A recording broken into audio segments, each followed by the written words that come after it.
గోదావరి జిల్లాలో గోదావరి నది ఉగ్రరూపం దాల్చి తీర ప్రాంతాల్లో ఉన్న లంక గ్రామాలు ముంపునకు గురయ్యాయి. గోదావరి ఉధృతి తగ్గాలని కోరుతూ పెనుగొండ మండలం సిద్ధాంతం కేదార్ ఘాట్ దగ్గర ఆచంట ఎమ్మెల్యే పితాని సత్యనారాయణ దంపతులు ప్రత్యేక పూజలు నిర్వహించారు. గోదావరి మాతకు పసుపు, కుంకుమ, నూతన వస్త్రాలను సమర్పించారు.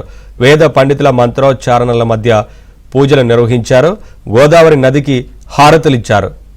ज्वालामालिन्ये नमः ओम चित्राय नमः ओम महानित्याय नमः ओम परमेश्वर परमेश्वर्ये नमः ओम मित्रे समये नमः ओम बुद्धि समये नमः ओम धन्यालये नमः ओम गोदावरी माता देवताभ्यो नमः नानाविध परिमल हरिद्र समर्पयामि